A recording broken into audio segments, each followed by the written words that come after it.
Hello students, welcome to Sri Medha CA Foundation 1.5 day exam preparation strategy. ఈ వీడియోలో QT exam అయిపోయిన తర్వాత I think 18th May QT exam అయిపోతుంది and 20th May economics exam ఉండబోతుంది కదా. So ఈ 1.5 డేలో అంటే ఈ రోజు ఈవినింగ్ నుంచి QT ఎగ్జామ్ అయిపోయిన తర్వాత నుంచి మళ్ళీ 20th ఎకనామిక్స్ ఎగ్జామ్ రాసే వరకు మనం ఏ ఏరియాస్ మీద ఫోకస్ చేయాలి, ఏ టాపిక్స్ వెయిటేజ్ ఎక్కువ ఉంది, రైట్? సో ఒకసారి దీని గురించి డిస్కస్ చేద్దాం. సో మనకు ఆల్రెడీ తెలుసు ఎకనామిక్స్లో, సో బిజినెస్ ఎకనామిక్స్లో we have 10 chapters 1, 2, 3 and so on. So ఇక్కడ మీకు వాటి యొక్క వెయిటేజ్ కూడా ఇవ్వడం జరిగింది. కొన్ని చూస్తే మీరు కొన్ని chapters heavy weight more than 10 కనిపిస్తున్నాయి, కొన్ని అప్రాక్సిమేట్లీ 10 కనిపిస్తున్నాయి అండ్ కొన్ని అయితే 5 to 6 ఆర్ అలా కనిపిస్తున్నాయి. సో ఇది అంతా కూడా previous exams, final exams ICI వాళ్ళు ఏవైతే కండక్ట్ చేశారో ఆ ఎగ్జామ్స్ లాస్ట్ 2 and 2.5 yearsని బేస్ చేసుకొని ఈ మార్క్స్ని వెయిటేజ్ ఇక్కడ డిస్ప్లే చేయడం జరుగుతుంది. So maximum there may be +or -2 variation ఉండొచ్చు. సో దీనికి ఇక్కడ ఉన్న దానికి ఎందుకంటే ఎప్పుడు కూడా డైరెక్ట్గా ఐసిఐ వాడు ఈ చాప్టర్కి ఇన్ని మార్క్స్ వెయిటేజ్ అని చెప్పడం, ఒక +or -2 వేరియేషన్ ఉండే అవకాశం ఉంది. సో రైట్, సో ఆల్రెడీ ఇక్కడ డిస్ప్లే అవుతున్నాయి అవి. Come back. QT ఎగ్జామ్ రాసిన తర్వాత evening, that is 18th May, so around 6కి మనం స్టార్ట్ చేస్తారనుకుంటే మీరు ప్రిపరేషన్ని 4కి ఎగ్జామ్ అయిపోతుంది. సో మ్యాక్సిమం 2 hours గ్యాప్ తర్వాత 6కి కనుక ఎకనామిక్స్ ప్రిపరేషన్ స్టార్ట్ చేస్తే ఐ మీన్ 20th డేట్ కోసం ఈరోజు ఈవినింగ్ అట్లీస్ట్ మనకు ఒక 4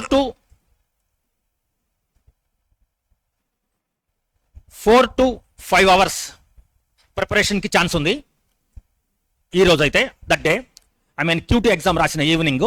ఈ 4 to 5 hours ఏం చేయాలి? మనకు తెలుసు ఈ ఎంటైర్ బిజినెస్ ఎకనామిక్స్లో కొన్ని టాపిక్స్, ముఖ్యంగా ఇనిషియల్ టాపిక్స్ అన్నీ మైక్రో ఎకనామిక్స్ కిందకు వస్తాయి, రైట్? మైక్రో ఎకనామిక్స్ కిందకు వస్తాయి. They are totally concept based. మనకి కాన్సెప్ట్ అర్థం కావాలి. అండ్ మోస్ట్లీ మనం గమనిస్తే business cycles and all other chapters అన్నీ కూడా మ్యాక్రో ఎకనామిక్స్ కిందకు వస్తాయి, రైట్? సో ఫస్ట్ ఈరోజు I mean exam QT exam తర్వాత 4 to 5 hours ఏం ప్రిపేర్ అవ్వాలి? స్టార్టింగ్ నుంచి రండి, ఫస్ట్ చాప్టర్ నుంచి. So introduction to business economics. So introduction to business economics కొద్దిగా relatively when compare to other chapters చిన్న టాపిక్. ఇది లైన్ టు లైన్ చదవడానికి ట్రై చేయండి, line to line. Okay, highlights అన్ని హైలైట్ చేసుకొని ఆల్రెడీ హైలైట్ చేసి ఉండొచ్చు మీకు క్లాసెస్లో. కాబట్టి ఫస్ట్ చాప్టర్ని లైన్ టు లైన్ చదవండి మ్యాక్సిమం. సో ఈచ్ చాప్టర్కి 1 hour టైం అనుకోండి. టైం తీసుకొని ఫస్ట్ చాప్టర్ని మాత్రం లైన్ టు లైన్ చదవాలి. టోటల్గా చాప్టర్ అంతా go through the board material and then next. So 4 to 5 hours at least complete 4 chapters. 4 to 5 hoursలో, ఎందుకంటే కొన్ని పెద్ద చాప్టర్స్ ఉన్నాయి, కొన్ని చిన్నవి ఉన్నాయి. ఫస్ట్ చాప్టర్ చాలా చిన్నదే. You can actually go through the entire topic in 30 to 45 minutes only. వేరాస్ markets లాంటి చాప్టర్స్ చాలా పెద్దగా ఉంటాయి, డిమాండ్, ప్రొడక్షన్. దీనికి కొంచెం 1 hour, మినిమం 1 hour తీసుకోండి, 1 hour or more than 1 hour. So and కంటిన్యూషన్గా డిమాండ్ చూడండి. సో డిమాండ్లో ఎక్కువగా ఇది ఫస్ట్ డే తెలుసు కదా, QT ఎగ్జామ్ తర్వాత రోజు ఏ టాపిక్స్ చూస్తున్నామని, entire macro topics from business cycles onwards. అది నెక్స్ట్ డేకి వెళ్ళిపోతున్నాము, నెక్స్ట్ ఫుల్ డే ఉంది మనకి, అప్పుడు మ్యాక్రోకి వెళ్ళొచ్చు. సో మైక్రోకి సంబంధించి ఫస్ట్ చాప్టర్తో స్టార్ట్ చేసాము. ఇది 5 to 6 marks వెయిటేజ్ ఉంది, లైన్ టు లైన్ చదవాలి. ఓకే, ఆల్రెడీ హైలైట్స్ చేసి ఉంటాయి మీకు. And then go to theory of demand, supply and consumer behaviour. దీంట్లో డిమాండ్ మీద ఎక్కువ ఫోకస్ చేయండి rather than supply and consumer behaviour కన్నా కూడా. So demand more weightage. For example ఇక్కడ కనుక ఒక 10 marks అనుకుంటే 8 to 9 marks మనకి డిమాండ్లో నుంచే వస్తాయి. సో డిమాండ్లో ఏ ఏరియాస్ మీద ఎక్కువ ఫోకస్ చేయాలి? Elasticity of demand, right? Crucial area అనమాట. ఎక్కువ బిట్స్ ఈ ఏరియాస్ నుంచి ఎక్కువ వస్తాయి. ఎలాస్టిసిటీ ఆఫ్ డిమాండ్ లో price elasticity, income elasticity, cross elasticity, right, and determinants of price elasticity, and price elasticity methods ఉన్నాయి కదా, like percentage method, arc method, total expenditure method and point method. So ఈ areas మీద ఎక్కువ focus చేయండి. అలాగే expansion, contraction ఎప్పుడు use చేయాలి, increase and decrease ఎప్పుడు యూజ్ చేయాలి, ఇటువంటి ఏరియాస్ మీద ఎక్కువ క్వశ్చన్స్ అడిగే అవకాశం ఉంది. And then move on to ఒక 1 hour డిమాండ్ చాప్టర్ చూడండి. సో అన్లైక్ కొన్ని టాపిక్స్లో లాగా కాకుండా ఫర్ ఎగ్జాంపుల్ ఫస్ట్ చాప్టర్ లాగా లేకపోతే నెక్స్ట్ మ్యాక్రో టాపిక్స్లో మీరు లైన్ టు లైన్ చదవాల్సి ఉంటుంది. బోర్డు మెటీరియల్ని లైన్ టు లైన్ మేము ఆల్రెడీ హైలైట్ చేసి ఉంచాము, చదవాల్సి ఉంటుంది. కానీ ఈ కాన్సెప్ట్ బేస్డ్ డిమాండ్ లాంటి చాప్టర్స్ని మీరు లైన్ టు లైన్ చదవాల్సిన పని లేదు, కాన్సెప్ట్ అర్థం చేసుకోవాలి. ఎందుకంటే ఈ ప్రొడక్షన్ అండ్ కాస్ట్ కానివ్వండి, డిమాండ్ కానివ్వండి, మార్కెట్స్ కానివ్వండి, యాజ్టీస్గా బుక్లో నుంచే పెట్టేవాళ్ళని రూల్ ఏమీ లేదు, ఓకేనా. సో ఎలాస్టిసిటీ ఆఫ్ డిమాండ్ మనం బుక్లో చేస్తాం, బుక్లో కొన్ని ఉంటాయి, వాడు ఓన్గా అడుగుతాడు. సో ప్రైస్ ఇక్కడ నుంచి ఇక్కడికి చేంజ్ అయితే డిమాండ్ ఎక్కడ నుంచి ఎక్కడికి చేంజ్ అయిందను. సో ఎక్కువగా బయట నుంచి అడుగుతాడు కాబట్టి ఆ కాన్సెప్ట్ని బేస్ చేసుకొని వాడు క్వశ్చన్స్ క్రియేట్ చేస్తాడు. కాబట్టి మీరేమి లైన్ టు లైన్ ఈ ఏరియాస్లో పెద్ద చూడాల్సిన పని లేదు, కాన్సెప్ట్ చూడండి, నోట్స్ బాగా ఉపయోగకరంగా యూస్ఫుల్గా ఉంటుంది. సో ఒక 1 hour demand and 1 hour theory of production and cost and remaining time ఎంత ఉన్నా సరే ఓకేనా మార్కెట్స్ మీద ఎక్కువ ఫోకస్ చేయండి. బికాజ్ అది హెవీ వెయిట్.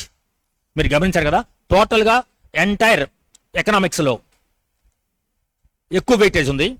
సో దాదాపు 12 మార్క్స్ తగ్గవు, 14-15 దాకా కూడా వెళ్ళొచ్చు. అండ్ అంతేకాకుండా ఈజీగా కూడా ఉంటాయి చాలా బిట్స్. ఓకే, దీని మీద ఇంకా రిమైనింగ్ టైం అన్నాను, మీరు 1.5 hours చదవగలిగితే 1.5 hour ఓకేనా, ఎగ్జామ్ ఫస్ట్ డే నైట్ అనమాట.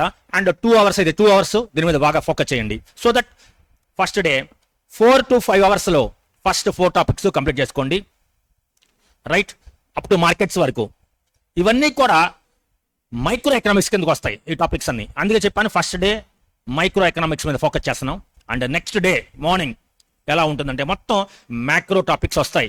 From national income, business cycles, public finance, money market, international trade and Indian economy are all the come under macro economics. మ్యాక్రో ఎకనామిక్స్కి వచ్చరికి ఏంటంటే నాట్ లాజిక్ ఏమీ కాదు.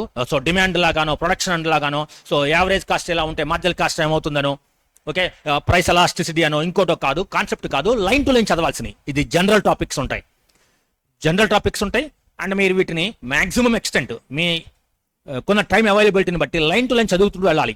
లైన్ టు లైన్ అంటే chapter అంతా అని చదవటం అని కాదు, హైలైట్ చేసాం మేము ఆల్రెడీ. ఎందుకంటే కొన్ని టాపిక్స్ చూస్తే 100 pages ఉందన్నమాట. పబ్లిక్ ఫైనాన్స్ చూడండి 100 pages ఉంటుంది, ఇంటర్నేషనల్ ట్రేడ్ ఒక 100 pages ఉంటుంది.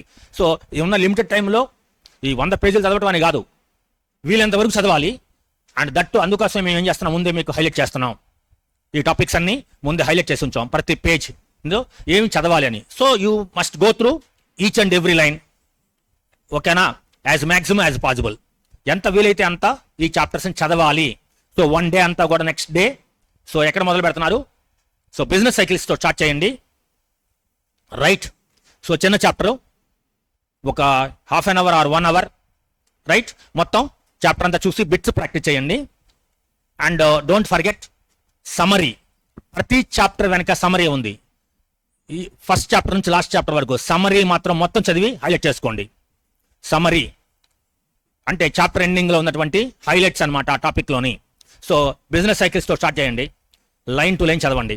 అండ్ దెన్ నేషనల్ ఇన్కమ్, అన్ని మ్యాక్రో టాపిక్స్. నేషనల్ ఇన్కమ్ చదివేటప్పుడు కొన్ని ఇంపార్టెంట్ ఏరియాస్ మీద ఫోకస్ చేయండి.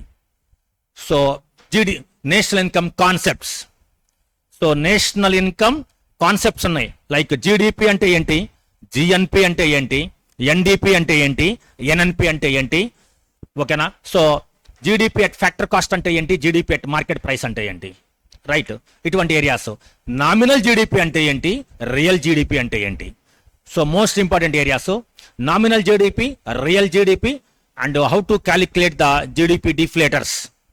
ఈ ఏరియాస్లో నేషనల్ ఇన్కమ్లో ఎక్కువ బిట్స్ వస్తున్నాయి. So GDP deflator, nominal GDP, real GDP and GDP deflators calculation మీద ఇంపార్టెంట్ ఎక్కువ ఫోకస్ చేయండి నేషనల్ ఇన్కమ్లో. అండ్ దెన్ నేషనల్ ఇన్కమ్లో calculation of MPC, APC, MPS and APS లాంటి topics. Marginal propensity to consume, marginal propensity to save, లాంటి ఈ ఏరియాస్లో మనల్ని సమ్స్ అడిగే అవకాశం ఉంది. అప్లికేషన్ పార్ట్ అనమాట. So APC, MPC, APS, MPC calculations national ఇన్కమ్లో. సో ఈ ఏరియా మీద ఫోకస్ చేయండి రెండోది. అండ్ మూడోది అండ్ కెనీషియన్ థియరీ మీద ఫోకస్ చేయండి. సో కెనీషియన్ థియరీ మీద ఫార్ములాస్ ఉన్నాయి కదా, C = A+BY కన్జంప్షన్ ఫంక్షన్ అంటాం. ఆ ఏరియాస్ మీద ఫోకస్ చేయండి. సో ఈ 3 ఏరియాస్ మీద national income preparation. So macro అంతా మళ్ళీ ఒకసారి చెప్తున్నాను, ఫస్ట్ 4 టాపిక్స్ని కంప్లీట్ చేసుకోండి 18th పడుకునే లోపు అనమాట, ఈవినింగ్ తర్వాత. And then entire next day మ్యాక్రోని ఎంత పాసిబిలిటీ ఉంటే అంత పాసిబిలిటీ లైన్ టు లైన్ చదవండి అని చెప్తున్నా. ఇవి లైన్ టు లైన్ చదవాల్సినవి. వేరే మైక్రోకి అయితే లైన్ టు లైన్ చదవాల్సిన పని లేదు. ఫస్ట్ 4 ఏరియాస్లో మొదటి చాప్టర్ మాత్రమే లైన్ టు లైన్ చదవండి. చిన్న చాప్టర్ డైరెక్ట్గా బుక్లో నుంచే వస్తాయి మోస్ట్ బిట్స్. వేరే demand, supply, production and cost and markets మాత్రమే డైరెక్ట్గా బుక్లో నుంచి రావాల్సిన పని లేదు.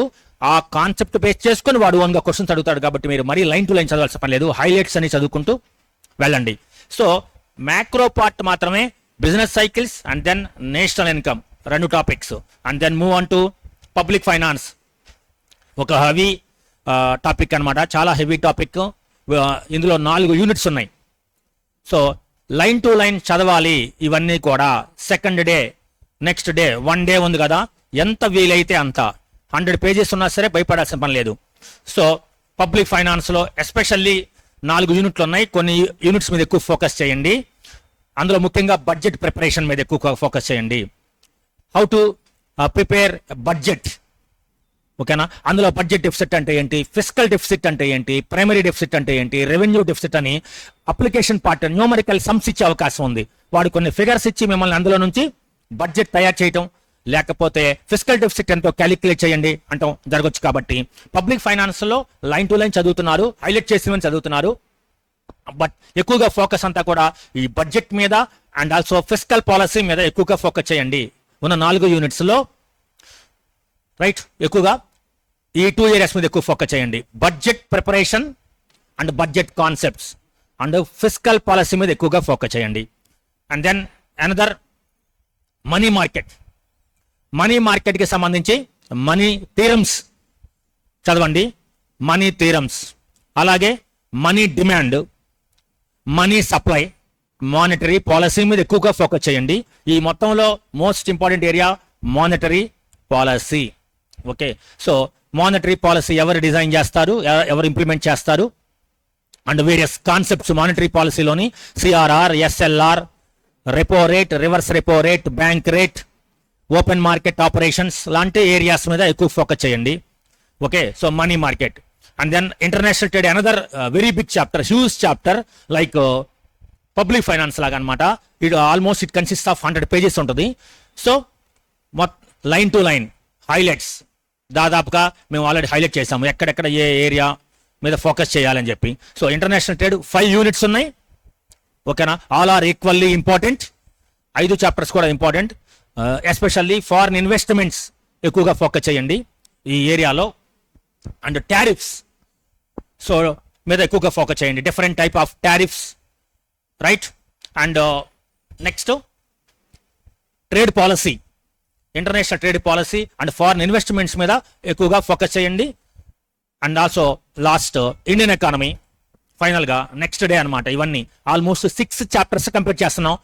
కాకపోతే ఎందుకు టైం తీసుకుంటున్నాయి, వెన్ కంపేర్ టు ఫస్ట్ 4 చాప్టర్స్ని మనం 4 hours అప్రాక్సిమేట్లీ కంప్లీట్ చేసుకోగలం. కానీ నెక్స్ట్ డే ఒక్కొక్క చాప్టర్ మీద దాదాపు 2 to 3 hours ఎందుకు ఫోకస్ చేస్తున్నాం అంటే మ్యాక్రో లైన్ టు లైన్ చూడాలి. ఎక్కువగా బుక్లో నుంచే క్వశ్చన్స్ అడుగుతారు. మ్యాక్రోలో లైన్ టు లైన్ చదివితే యాజ్ ఇట్ ఈస్గా బుక్ క్వశ్చన్స్ వచ్చే అవకాశం ఉంది మ్యాక్రో పార్ట్లో. అందుకే ప్రతి లైన్ చదువుతాం అనమాట దాదాపుగా. సో అందుకే ముందుగానే ఏదన్నా స్క్రాప్ ఉంటే, సో 100 పేజీలు ఉన్నప్పుడు ఎలా చదువుతాం అన్నప్పుడు ఏవైనా స్క్రాప్ ఉంటే ముందే తీసేసాం. ఇంపార్టెంట్ పాయింట్స్ అన్ని ఆల్రెడీ హైలైట్ చేసి ఉంచాం. Just you go through all the highlights. So Indian economy, so ఒక విధంగా ఇండియన్ ఎకానమీ లాస్ట్లో చూడండి. ఫైనల్గా ఈజియెస్ట్ చాప్టర్ అని చెప్పొచ్చు నేను. బయట నుంచి ఒక్క బిట్ కూడా అడగడం, బుక్లో నుంచి అడుగుతారు ఇండియన్ ఎకానమీ. బట్ మీరు ఏం గుర్తుంచుకోవాలంటే డేటా గుర్తుంచుకోవాలి.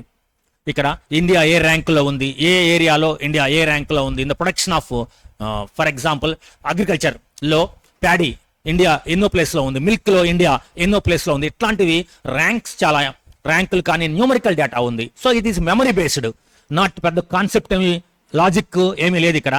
సో ఒక్కసారి కనుక ఇండియన్ ఎకానమీలో పెట్టిన హైలైట్స్ అన్ని చదివితే ఈ ఏరియా మీద ఎంత కాన్ఫిడెంట్ అంటే మొత్తం మార్కులు తెచ్చుకోవచ్చు. అక్కడ మీరు చూసారు కదా, ఆల్రెడీ ఇక్కడ అనుకున్న 6 to 8 మార్క్స్కి అడిగే అవకాశం ఉన్న ప్రతి బిట్టు ఆన్సర్ చేయొచ్చు. ప్రతి బిట్టు బోర్డు మెటీరియల్ నుంచే వస్తుంది. సో మీరు ఎంతవరకు గుర్తుపెట్టుకున్నారంటే, లైక్ ప్రోగ్రామ్స్ ఉంటాయి. గవర్నమెంట్ ఏ ప్రోగ్రామ్, ఈ అమృత్ అంటే దేనికి సంబంధించిన ప్రోగ్రామ్, ఓకే, ఈ నామ్ అంటే దేనికి సంబంధించిన ప్రోగ్రామ్, శూన్య కాంపెయిన్ అంటే దేనికి సంబంధించింది. సో అన్ని కూడా రకరకాల గవర్నమెంట్ ప్రోగ్రామ్స్ దేనికి సంబంధించినవి, ఏ ఇయర్ లో స్టార్ట్ చేశారు.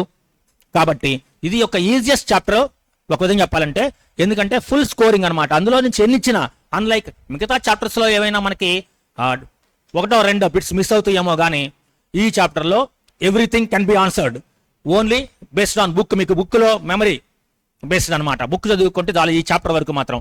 సో ఇది సెకండ్ డే అనమాట. సెకండ్ డే మొత్తం మ్యాక్రో అంతా లైన్ టు లైన్ వీలైనంత వరకు ఎంత పాసిబిలిటీ ఉంటే అంత చదువుతున్నాము. అండ్ నెక్స్ట్ ఎగ్జామ్ రోజు, ఎగ్జామ్ ఈవినింగ్ కదా, మార్నింగ్ సెషన్ అంతా ఫ్రీగా ఉంటారు. Morning session all the chapters ని ఫ్రమ్ 1 to 10 ఆల్ చాప్టర్స్ వెనక ఉన్నటువంటి ప్రతి చాప్టర్ లేదా ప్రతి యూనిట్ వెనక చూడండి, కొన్నిటికేమో చాప్టర్ మొత్తం వెనక ఏముంటుంది, సమరీ ఉంటుంది. చాప్టర్ వెనక సమరీ ఇచ్చాడు, ఆ సమరీలో హైలైట్స్ మొత్తం ఉంటాయి. ప్రతి చాప్టర్ హైలైట్స్ చూసి ఒక్కసారి క్వశ్చన్స్ ప్రాక్టీస్ చేయండి. సో ఆల్రెడీ మొత్తం మనం చదివేశాం, రైట్. సమరీ ఒకవేళ యూనిట్ వైజ్ కనుక సమరీ ఉంటే, కొన్ని చాప్టర్స్ కి యూనిట్ వెనక సమరీ ఉంది. ప్రతి unit, for example public finance లో ఫస్ట్ యూనిట్ దాని వెనక సమరీ, సెకండ్ యూనిట్ దాని వెనక summary. So final day all chapters లోని సమరీ చూసి అండ్ క్వశ్చన్స్ ని ఆన్సర్ చేయండి, రైట్. అండ్ ఫైనల్ గా పేపర్ ఎలా అటెంప్ట్ చేయాలో ఇప్పటికే అందరికీ తెలుసు, ఓకేనా. ఫైనల్ డే ఏం చేస్తున్నాం అండి, 10 చాప్టర్స్ ని హైలైట్స్ చూసుకుని వెళ్తున్నాం, సమరీ చూసి ఒకసారి బిట్స్ ప్రాక్టీస్ చేసుకుని వెళ్తున్నాము ఉన్నటువంటి 3 to 4 అవర్స్ మార్నింగ్ సెషన్ లో. అండ్ ఫైనల్ గా అండ్ ఇంకొకటి ప్రొడక్షన్ కాస్ట్ లో, ఇందాక నేను డిమాండ్ చెప్పేటప్పుడు ఎలాస్టిసిటీ ఆఫ్ డిమాండ్ మీద ఎక్కువ ఫోకస్ చేయాలని చెప్పాము. అలాగే ప్రొడక్షన్ కాస్ట్ లో ఎక్కువగా కాస్ట్ అనాలిసిస్ గుర్తొస్తున్నాయా. సో ఒక డేటా ఇచ్చేసేవాడు యావరేజ్ కాస్ట్ ఎంత, మార్జినల్ కాస్ట్ ఎంత, యావరేజ్ వేరియబుల్ కాస్ట్ ఎంత, యావరేజ్ ఫిక్స్డ్ కాస్ట్ ఎంత, ఇట్లాంటివి ఇస్తాడనమాట. ఇలాంటివి ఇస్తే చాలా ఈజీగా చేయొచ్చు, ఎందుకంటే ఒక టేబుల్ ఇచ్చేసి కాస్ట్ అనాలిసిస్ మీద 3 to 4 క్వశ్చన్స్ అడిగితే అన్ని కూడా ఈజీగా తెచ్చుకోవచ్చు, స్కోరింగ్ అనమాట.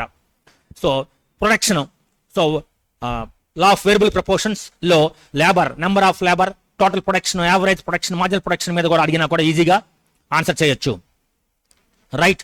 అండ్ ఫైనల్ గా సో అంత ప్రిపేర్ అయిపోయాం కదా, ఎగ్జామ్ పేపర్ ఎట్లా అటెంప్ట్ చేయాలి, ఫైనల్ గా పేపర్ కి ఎగ్జామ్కి వెళ్ళిపోయాం కదా అది. సో 1 to 100 బిట్స్ ఉంటాయి కదా.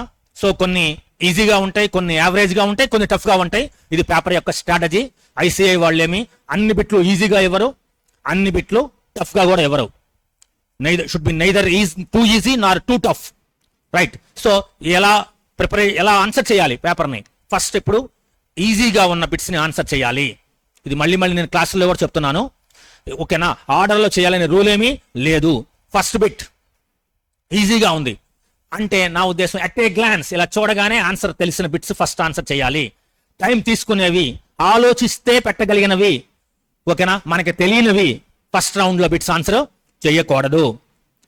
అండర్స్టాండ్, ఓకేనా. సో ఈజీగా ఉన్నాయి పెట్టేసాం అనుకోండి, తక్కువ టైంలోనే పెట్టేస్తాం, రైట్. చాలా తక్కువ టైం, హాఫ్ అన్ అవర్ లోనే మనం 40-50 బిట్స్ ఆన్సర్ చేసేయచ్చు. ఎందుకని మనకి దానికి ఆలోచించాల్సిన పని కూడా లేదు. అలా చూడటం, ఇలా బబ్లింగ్ చేయడం అనమాట. కాకపోతే చాలా జాగ్రత్తగా చేయండి. బబ్లింగ్ ఆర్డర్లో చేయట్లేదు కదా, మనం ఆర్డర్లో చేయట్లేదు కాబట్టి కరెక్ట్గా ఏ బిట్ బబ్లింగ్ అవునా లైన్ చూసుకొని చేయాలి.